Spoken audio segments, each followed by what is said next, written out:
Hey guys, welcome back to my channel. So today's video is an anti-haul. So basically I just go through the products that I'm not going to be buying. I say why I'm not going to buy them, and the whole intent is not to, like, you know, be a brat, which sometimes I am, but it's like just to, you know, rethink about what we're buying, try to cut down on what we're buying, and it's just, you know, kind of fun thing to do, I guess. A lot of people were tagging me in the first one, so I'm just gonna let's just get on with it, okay? First things first, this Pretty Mess by Toothpaste. You knew it was coming. I don't know what to say about it. To be honest with you, I cannot believe it. So I don't really watch. I'm pretty sure Erica Jane, that's who it's with. It's not about her at all, and I'll actually talk about that in a second, but this collection to me is just misguided, if you know what I'm saying, in every sense of the word. I just, you know, I don't know what her sayings are. I don't know what kind of person she is. You know, of course, first I think I have to talk about is the name of this powder, Pat the Puss. I literally almost want to censor myself because it's just so tacky. Like, even the world's tackiest people still are gonna find this really tacky. Like, I don't care if that's, like, you know, somebody's #1 catchphrase. Like, I just don't think it has a place to be on makeup packaging, and the name alone is gonna turn a lot of people away from it. So, like, including me, like, obviously I'm not gonna buy it. Like, come on with that. You know that's gonna be $30 too. Like, you know it is. And just Pat the Puss, it's just so inappropriate. Like, I hate these overly sexualized names for makeup. Like, I just don't think there's a place for it. I think it doesn't send out a good message. And I don't like it. I don't like it, okay? You guys know how I feel about the inappropriate names. Like, it's perverted. Like, it's perverted. Okay, moving on from that. So here's what I want to say about the palette. I think this is a Too-Faced problem, not an Erica Jane problem. And again, like, I don't know her, but she probably really likes those shades. But I think it's Too-Faced job and Too-Faced marketing team and Too-Faced creation team, you know, whatever, whoever's on the team over there, to let her know, like, look, you know, the colors you chose, if you chose those colors, are really just, oh, it's overdone. Like, everybody out there has those shades. So help that person out, because people want to be able to support their collaboration, but she's probably not, like, in the makeup world the way Too-Faced is in the makeup world and knows what's going on. So we've seen this palette 100 times. Like, I can think of, off the top of my head, probably 10 palettes that look exactly like this released in 2018. Like, it's gotta stop, you know? So I think it was Too-Faced job, and they should have said to her, like, look, maybe let's throw one crazy color in there at least. I really don't like that packaging where it's all, like, mixed up. Like, it looks to me like the Dose of Colors Hidden Treasure palette, and I think that it just is not visually appealing. So it's kind of like, it's difficult for me to say that I would buy this. But again, I think it's Too-Faced. They should have said to her, like, hey, you know, let's go a little bit crazy, or, you know, something like that. Because it literally had, it's just comical, explicit packaging, do not open, or, you know. And it's like, what's explicit about this? A peeled banana is more explicit than this palette. And it's unfortunate because I feel like she's, like, a very, you know, big, again, don't know her that well, but she is, I've heard of her, and I've kind of, like, I know people really like her as a person, and she's got a big personality. And, like, to me, this is just, if you took, like, Pat the Puss out, this is not a big personalities collaboration, you know what I'm saying? So anyway, moving on. Gotta stop. We gotta cut it off because I've been talking about this for 10 minutes. Okay. Next thing is the Balm What's the Tea eyeshadow palette. So I like the idea, and I think that they always have cool packaging, and they always have, not cool, well, they have interesting packaging where, like, the shapes of the eyeshadows are really different and cool, and there's, like, always, like, a story behind it where it's, like, tea or, like, rock and roll or different things like that, and it's just kind of interesting in that way. However, the color stories with the Balm are awful. They are so boring. They will put anybody to sleep. It's like a mild tranquilizer. I swear. I can't understand why they have, like, these very good ideas. Like, they're on their way. They're right there. Just put a little bit more interest in there. Like, there's some good ideas here. A black primer. They had primers built into the palette, which I'm not sure are gonna dry out or not if they're cream based, which I usually don't like that. but it's a good idea and they're on their way to something different. They just have to do something more interesting with their colors. They just have to do it. You know, I think it's just kind of boring. I like the idea though.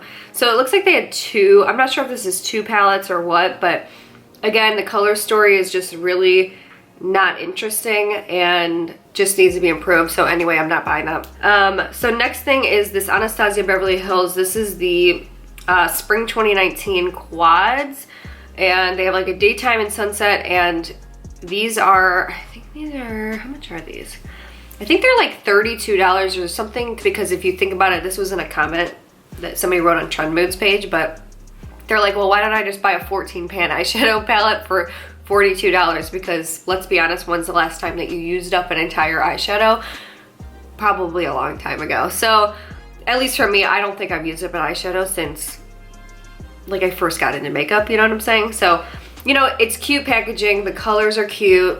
Of course, we're gonna be attracted to those colors, but it's not really a great value. I don't know, you guys. I think that it's kind of steep, and I think you've got these colors already. So if you've already bought the Norvina palette, or if you've bought the Soft Glam palette, or like what else have they come out with? Sultry palette, like you've got these shades already. So, I mean, they almost look identical, the swatches, to like stuff I've seen in the Norvina, stuff I've seen in the Sultry palette.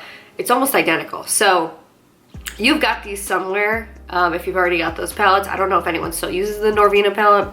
I didn't like it, but so let's talk about the Kylie Jenner like Valentine's Day collection. So when you talk about anti-consumerism, which is what these videos basically are, or they are, I think brand loyalty is a big part of that. I don't think anyone should be super brand loyal. I think that's just really bad for the makeup community, because Kylie Cosmetics is what happens when you're too loyal to a brand.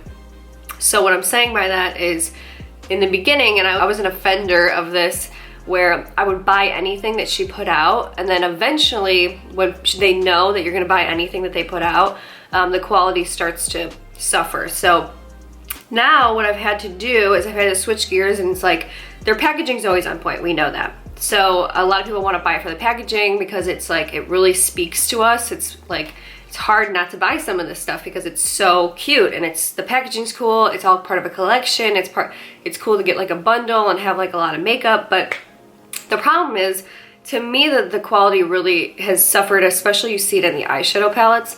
And I've had to make the decision, like, look, I liked your palettes in the past. I really like the bronze palette. I talk about it all the time. I love it. It's one of my favorite palettes ever.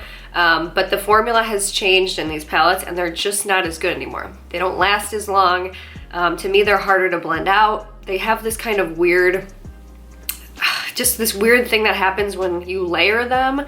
They're kind of hard to layer, and then they get kind of patchy, if you know what I'm saying. So they're just a little bit different. I don't like the formulation of them now. So now I'm putting my foot down, and I think more people need to do this if they don't like the way that things are looking with a brand, to say, okay, I'm gonna wait till you fix this problem and then I'll buy again. I'm not just gonna buy everything you put out because I like the packaging, or, you know, whatever. So anyway, for me, it's like, that's just something that I've chosen to do. So I'm really trying not to buy Kylie Cosmetics anymore. The Kylie Jenner lip kits in the Valentine's Day collection are like super expensive. I'm trying to find the price. I don't know where it is. I think it was like $40 or something like that. So anyway, I mean, they're just really, they're really expensive. And again, when you start becoming too brand loyal, you'll start paying a lot more because they know that you'll buy it no matter what price it is. So just be aware of like maybe what brands that you're super loyal to, because, you know, they should be seeking to provide stuff that you want and demand the best quality out of these brands, right? So next thing is, unfortunately, I'm anti-hauling the Makeup Geek. This is the Peach Bellini eyeshadow palette, and then they have a Champagne and Rose eyeshadow palette. So this is another thing where the color story is just so boring with these palettes, because I think we're all looking for them to kind of make a resurgence, because at some point they were very, very popular. You know, a lot of it was to Jaclyn Hill, because she can sell you on anything, and she sold me on like a million things, probably over $1,000 on stuff. So you know, now I feel like they're kind of fumbling, and I think they would really benefit from reading the comments and reading the feedback that people have to say, especially on Trend Mood, which is difficult because people aren't, you know, rude on there for the most part. Like they definitely could say it in a nicer way, but the feedback that they give is actually very beneficial.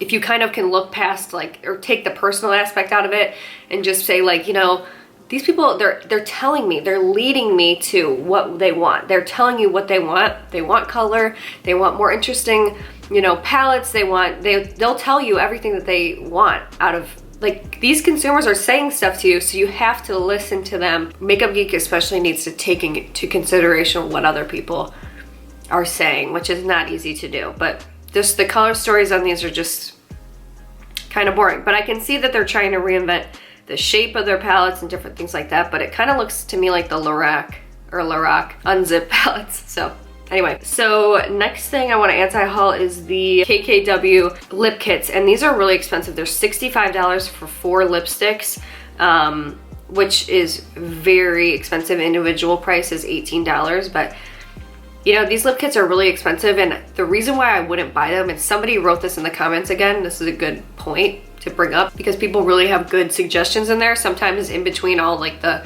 toxicity, if you know what I'm saying. But somebody wrote, and I totally agree with this, and it's a great point to bring up, especially for anti-consumerism purposes.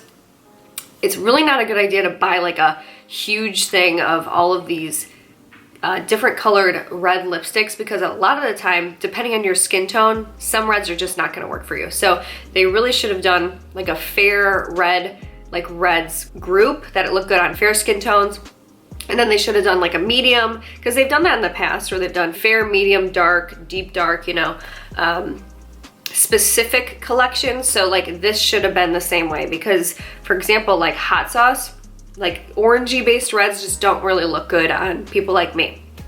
To me, it just makes me look kind of sick, you know what I'm saying? And I don't want to look sick, obviously. So like classic blue tone reds look good on fair skin, where like the kind of orangey tones look good on people like a Desi Perkins, who I always think of when I think of like who looks good in like that orangey red, you know? And it just doesn't work for me. I've tried it out, you know what I'm saying? Especially with nudes too, it's really hard to find nudes that look good. Like it's hard to buy a nudes pack, because one of those or 2 of those or 3 of those are not going to work for you. Maybe 1 will work for you. Nudes are really hard to find, so I try to always stay away from like nude collections. Like Anastasia Beverly Hills came out with like the nude liquid lipsticks collection, and it looks like a great deal, but only a few of those are going to work for you. So that was a really good suggestion, I thought, that was in the comments, and I totally agree with it. Plus $65. These prices are getting up there. 2 more things. So the next thing I want to talk about is this is the Kaja Beauty Roll for the Glow. It's like a roll-on highlighter. You know, to me it looks a little bit gimmicky. I like the idea of somebody trying to do something different or whatever, but the rolling pin of it is way too big. Nobody's cheek is that big, you know? If it was smaller, like the size of somebody's actual, you know, place they would highlight, I could understand it a little bit better, but they're just gonna have a streak on their face, so like they're gonna have to blend it out anyway. So if you're trying to eliminate the need to go like this, then it's just kind of like counterintuitive, you know what I'm saying? So it definitely needs to be smaller. So final thing I want to talk about is the Kopari coconut charcoal toothpaste. So only reason I'm anti-hauling this, because I usually like Kopari stuff. I think that they make a lot of good vegan products, when not a lot of people make vegan products anymore. It's like, but yeah, I really don't like charcoal toothpaste, because if you're a clean freak like me, and you haven't tried a charcoal toothpaste before, it's like your worst nightmare. It gets everywhere. The black stuff, you know how like ordinarily brushing your teeth is really like, what's the word? It's just kind of messy. Like toothpaste is in the sink, and like for me, I kind of have like OCD with cleaning stuff. It's like I hate it. Like, so I've literally moved over. This is how like extreme it is. I brush my teeth in the shower now whenever I can, because it's just like, it's cleaner. Like the whole thing, like the whole process is cleaner, and I don't get it all over my face, and like I don't get it in the sink, and I just hate the look of toothpaste in the sink. Like I can't stand it. So sometimes it flicks off and goes under the mirror, and I'm like, so anyway, charcoal toothpaste is my worst nightmare. And I don't care how good it is. I don't care how white my teeth look afterwards. It is a nightmare, and it kind of turns your teeth like a little bit black. It's like kind of hard to get out. So anyway, I'm anti-hauling it for that reason. That's kind of a personal one, but you know what I'm saying. So anyway, that is it for the anti-haul. Let me know what you're anti-hauling. Do you agree with what I said or do you disagree? Let me know in the comments. Yeah, I hope you guys subscribe if you're not already, and I will be doing, I think what I need to do now is do some products that I do like, that I would haul, but I'm trying to find the time because I have a surgery coming up, as you guys know. So this is, if you want to click off, I'm done talking about anti-hauling stuff. I need to talk about myself for a little bit. I bought a surgery, I'm wearing it. I bought a surgery outfit because I wanted to be in style, like when I get surgery, and I've been wearing it. My boyfriend's like, I'm not getting surgery for another month really, but it's like I need to wear it, you know? So I got this from Forever 21. If you want to check it out, it's just, you know, it's really cute. So I bought a velour sweatsuit, you know, for my surgery. But yeah, I just been really sick, so I haven't posted a lot of videos lately, so just please be patient. I know I keep telling you that, but I've been really fucking sick, okay? So trying to work through it and not die. But anyway, yeah, I don't really have any other updates besides that, so I'll see you guys in my next video. Please leave a like, please leave a comment, you know I love those, and I will see you in my next video. Bye!